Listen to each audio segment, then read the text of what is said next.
नमस्कार। आज हम बात करेंगे हमारे शरीर की एक ऐसी जबरदस्त प्योरिफिकेशन सिस्टम की जो हर पल काम करती है, पर हम उस पर शायद ही कमी ध्यान देते हैं। तो एक सवाल है, हमारा शरीर हर पल हर सेकंड काम कर रहा है ना? और किसी भी फैक्ट्री की तरह इस काम के दौरान कुछ कह सकते हैं कचरा भी पैदा होता है। तो सवाल ये है कि ये जहरीले पदार्थ, ये वेस्ट प्रोडक्ट्स आखिर जाते कहाँ हैं? हमारा शरीर खुद को साफ कैसे रखता है? तो सबसे पहले इस समस्या को ही समझते हैं, यानी शरीर का अपशिष्ट। देखिए, इसी बायोलॉजिकल प्रोसेस को कहते हैं उत्सर्जन या एक्सक्रीशन। और इसका मतलब सिर्फ शरीर से गंदगी बाहर निकालना नहीं है। ये असल में हमारे शरीर के अंदर का संतुलन बनाए रखने के लिए, यानी होम्योस्टेसिस के लिए बहुत जरूरी है।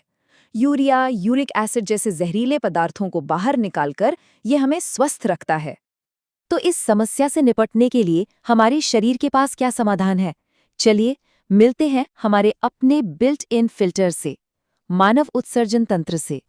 ये सिस्टम आप समझिए एक बहुत ही बेहतरीन प्लम्बिंग नेटवर्क की तरह काम करता है। सबसे पहले है वृक्क यानी किडनीज, जो असल में मेन फिल्टर्स हैं और मूत्र बनाते हैं। फिर आती हैं मूत्र वाहिनियां यानी यूरेटर्स, जो इस मूत्र को नीचे ले जाती हैं। ये मूत्र मूत्राशय यानी यूरिनरी ब्लैडर में जमा होता है और आखिर में मूत्रमार्ग या यूरिथ्रा के जरिए शरीर से बाहर निकल जाता है। एकदम सीधा और सीक्वेंशियल रास्ता। अब इस पूरे सिस्टम के सबसे अहम हिस्से पर फोकस करते हैं, वृक्क यानी द किडनी, जो उत्सर्जन का मुख्य अंग है।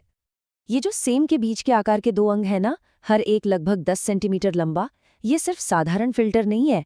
ये हमारे खून से यूरिया जैसे नाइट्रोजन वाले कचरे को छानकर अलग करते हैं, मूत्र बनाते हैं। और ये बहुत जरूरी है, शरीर में पानी और नमक का संतुलन भी बनाए रखते हैं। तो ये फिल्टर से कहीं बढ़कर हैं, ये हमारे शरीर के मास्टर रेगुलेटर्स हैं। तो सवाल ये उठता है कि ये छोटा सा अंग इतना सारा काम कैसे कर लेता है? इसका राज इस नंबर में छिपा है, करीब करीब 10 लाख। जी हाँ, हर एक किडनी के अंदर लगभग 10 लाख माइक्रोस्कोपिक वर्कहॉर्सेस होते हैं। और इन यूनिट्स को हम कहते हैं वृक्काणु या नेफ्रॉन। असल में नेफ्रॉन ही किडनी की स्ट्रक्चरल और फंक्शनल यूनिट है। यहीं पर इसी छोटी सी नलिका में खून को साफ करने और मूत्र बनाने का सारा काम होता है। तो एक नेफ्रॉन के अंदर मूत्र बनता कैसे है, ये एक बहुत ही सटीक 3 स्टेप प्रोसेस है। चलिए इसे समझते हैं। पहला कदम है गुच्छीय निस्यंदन या ग्लोमेरुलर फिल्ट्रेशन। इसमें होता ये है कि हाई प्रेशर की वजह से खून में से पानी, ग्लूकोज, नमक और यूरिया जैसी छोटी छोटी चीजें छनकर नेफ्रॉन में आ जाती हैं।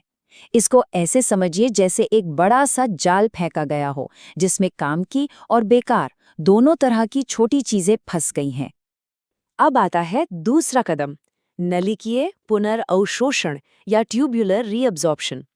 अब शरीर उस जाल में फंसी चीजों को ध्यान से देखता है और जो कुछ भी जरूरी है उसे वापस ले लेता है, जैसे कि ग्लूकोज, अमीनो एसिड, नमक और ज्यादातर पानी। इन सबको वापस खून में सोख लिया जाता है। और आखिर में है तीसरा कदम, नलिकीय स्रवण यानी ट्यूब्युलर सीक्रेशन। ये फाइनल क्लीन अप है। इसमें खून में बचा कुचा कचरा जैसे कि पोटेशियम और हाइड्रोजन आयंस को भी एक्टिवली निकालकर उस फिल्ट्रेट में डाल दिया जाता है। मतलब कचरे को पूरी तरह से बाहर फेंकने की पक्की तैयारी। तो इस पूरे 3 स्टेप प्रोसेस का नतीजा क्या है? वो है मूत्र या यूरिन। और अगर इसकी बनावट देखें तो ये करीब 95% तो सिर्फ पानी ही है। बाकी 2-3% में नाइट्रोजन वाला कचरा और 1-2% में नमक होता है। ये एकदम सही तरीका है कम पानी में ज्यादा से ज्यादा गंदगी को शरीर से बाहर निकालने का। ये सिस्टम वाकई कमाल का है, लेकिन क्या होता है जब ये काम करना बंद कर दे? जब वृक्क अपना काम ठीक से न कर पाए। ऐसी स्थिति में हीमोडायलिसिस जैसी मेडिकल प्रक्रिया की जरूरत पड़ती है। इसमें एक बाहरी मशीन यानी एक आर्टिफिशियल किडनी का इस्तेमाल करके खून से कचरे को साफ किया जाता है। ये टेक्नोलॉजी इस बात का सबसे बड़ा सबूत है कि हमारे शरीर के लिए ये फिल्टरिंग फंक्शन जिंदा रहने के लिए कितना ज्यादा जरूरी है। लेकिन वेस्ट मैनेजमेंट की ये समस्या सिर्फ जानवरों की नहीं है, पौधे भी तो लिविंग ऑर्गेनिजम्स हैं। तो चलिए देखते हैं कि पौधे अपनी उत्सर्जन की जरूरतों को कैसे पूरा करते हैं। पौधों के तरीके काफी अलग और मजेदार हैं।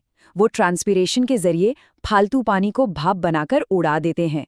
अपनी पत्तियों के छिद्रों से गैसों जैसे ऑक्सीजन और कार्बन डाइऑक्साइड का आदान प्रदान करते हैं। कुछ पौधे तो जहरीले पदार्थों को अपनी पत्तियों या छाल में जमा कर लेते हैं और फिर उन पत्तियों को गिरा देते हैं।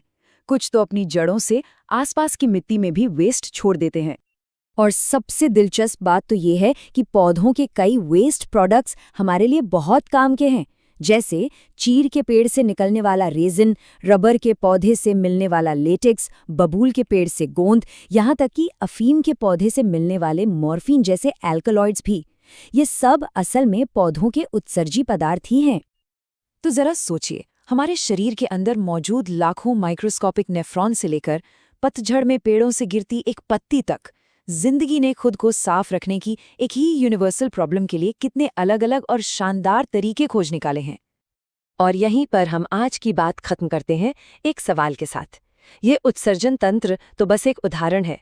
ऐसी और कौन सी अदृश्य प्रणालियां हैं जो हमारे शरीर को हर पल बिना हमारी जानकारी के एक परफेक्ट बैलेंस में रखने के लिए काम कर रही हैं? सोचने वाली बात है।